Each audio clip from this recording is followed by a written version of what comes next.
Want to see exactly how a brand is built, right from the concept to the design to the marketing and everything? Well, in this series, I'm taking you behind the scenes as I create a brand completely from scratch and show you all the brand strategy and design thinking behind it so you can see exactly how a brand is made.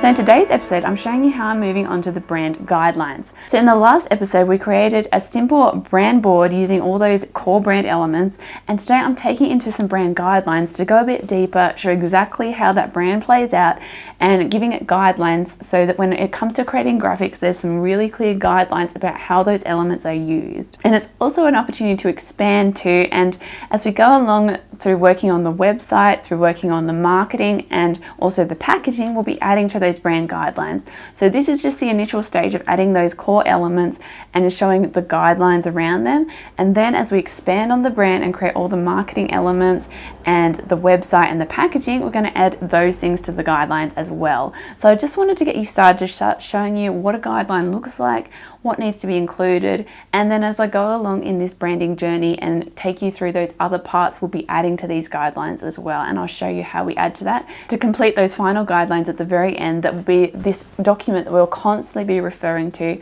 as I'm creating anything else for the brand over time. So any kind of graphics, any kind of marketing, any new packaging, anything like that, I'll constantly be referring back to these guidelines. So basically what I'm doing right now is I'm getting on Illustrator where I had my initial brand board. So I'm taking the elements from that brand board and then I'm going into Illustrator where I've got a document here where I'm creating those guidelines. So I don't know if you can see it so easily on the screen right now, so I'm going to do a screen recording to show you exactly what I'm working on, because I had to dull the brightness of the computer so you can actually see my face. So basically I've got a guideline template here in InDesign and I'm just tweaking it and making it in line with the branding. I know a lot of designers, they'll have guideline templates that are in line with their brand and then they'll add in, you know, the brand that they're designing and working on and all its bits and pieces. But the way I see it, a guideline can be a way to really completely showcase the brand and really capture its essence and what it's all about and how it looks and feels. And so I'm sort of designing these guidelines so they're actually in line with the brand itself as well. So using the brand fonts, the brand colors throughout, and also getting creative with it to kind of show the way this brand actually plays out, and so that that document just really encapsulates the whole brand's look and identity. So there was something I just wanted to sort of talk to you about while I'm working on these brand guidelines. So recently I started to notice that I was coming against sort of some stumbling blocks or some mindset blocks as such, where I started finding myself comparing what I was doing to other similar brands, and also starting to have worries like, what if people don't like it? What if people hate the product and start giving me bad reviews? Or what if it just is a complete flop? And you know, all these things started coming up where I started worrying. And I think it's an important thing to address, because when it comes to building a brand and, you know, creating a brand, it's just inevitable that you're going to end up having these moments of doubt, moments of comparison, moments where you think this just isn't going to work, what am I doing? And it can easily end up in self-sabotage. You can easily end up watering down your branding because you think you're just not good enough, or putting a stop to the whole project, or, you know, doing something where it just isn't all that it could be because you're starting to have these doubts and fears. And so it's really important to be aware of them and notice when they happen, notice those thoughts and work through them, and, you know, encourage yourself and build yourself back up and say, no, I can do this. No, what I'm doing is good. Because when you catch them in their tracks and you can work through them, then it's more likely you're going to be able to build that incredible brand that you're able to create. And realize that you don't have to make it completely perfect from the start. When you are starting out, there are things that might not be completely perfect, and you're going to figure them out as you go along. You don't have to have this absolute perfect business right from the get-go.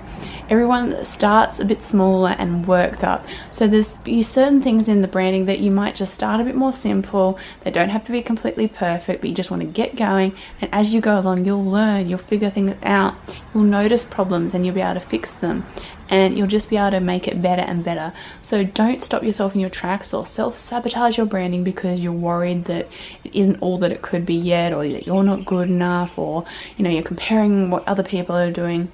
Just get started, do the best that you can, and you'll be able to continually evolve the brand and make it better and better.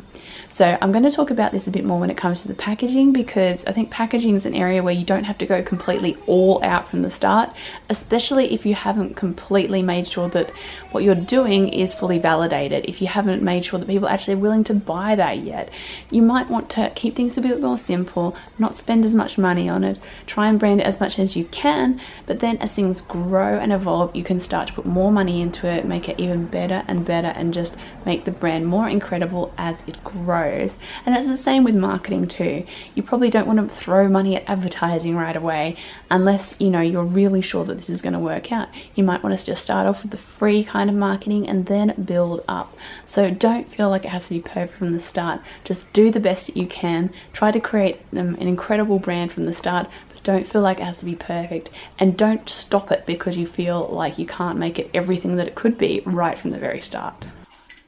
Alright, so the brand guidelines.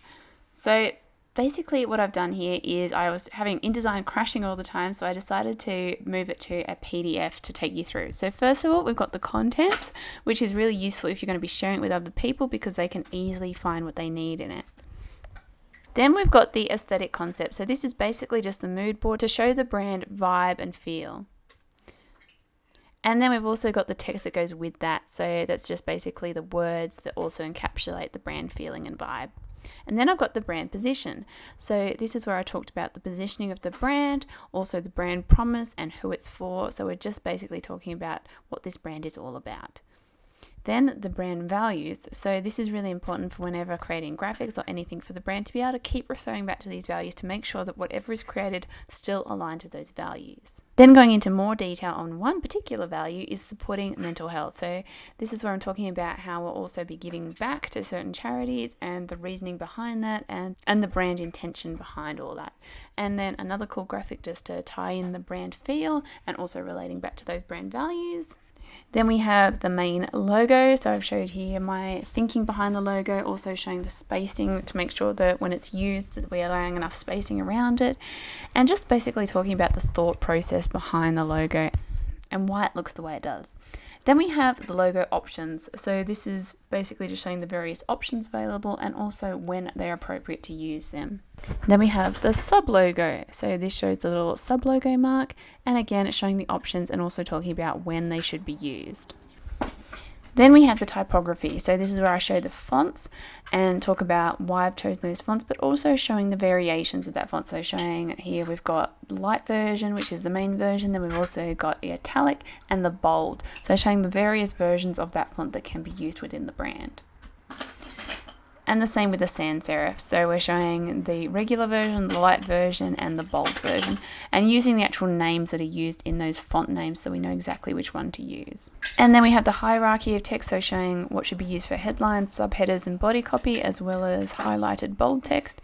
And then showing some type weights as well. So when you're creating something and you're wondering what weight might look best, this just gives an example of how that font plays out in different sizes. Then we have the primary color palette. So this shows all the brand's primary colors. It also has the hex codes and the RGB values, so it's easy to reference and make sure we stay consistent. And then also I've written down when certain colors should be used, what they should be used for, so that it's not just showing the brand colors, but also where they appropriately should be used. And also showing here the ratio of how much of each color, so that there's the right kind of balance when it comes to using those colors. Then we have the secondary palette, so this includes the lighter variations of some of the colours, so we've got all the codes there that we need for them. Then we're showing the colour combination, so this is something that not everyone does, but I think it can be very valuable because it shows what colour combinations work and look good and which ones just do not work and should be completely avoided. Because it's all very well to say these are my colours, but we've got to make sure that they always work and there's the right amount of contrast, so this shows how that works. Then we have the patterns, so the main gingham pattern as well as the colorways, and also that other pattern I've got, the organic lines pattern. Then we have illustrations, so got the daisies and also the illustrations of the product, and I've just talked about where those illustrations can be used, so some ideas of where they can be used, an example too of how they can be used, and showing how it doesn't just have to be that plain outline, but it can have a nice pattern in it. So it's just a good example of how it can be utilized.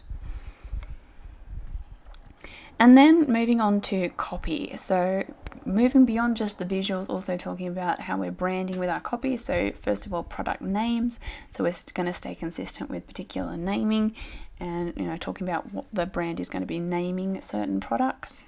And then also tone and keywords. So we've got some key phrases here, things the brand will say a lot, just talking about the language that the brand is going to be using, and also the tone of voice of the brand for any copy.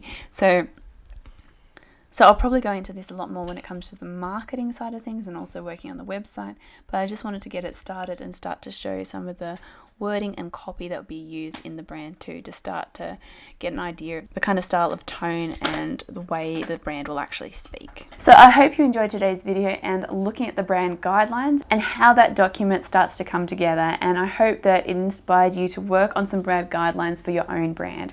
So if you want to continue watching this journey as I create a brand from scratch, don't forget to subscribe and also hit the bell notification so you'll know exactly when I put out a new video. So it comes out every Tuesday, but if you want that notification to say there's a new one, go and watch it, make sure you hit the bell notification. And also let me know in the comments how you've been enjoying this series. Is there anything that you really want me to talk about, or something in particular you want to see as I go through this? Because I know there's some elements that I'll be skimming over or doing quite quickly because there's only so much I can jam pack into these short videos. So if there's anything in particular you really want to see or hear about, make sure you let me know, and I'll see you next time.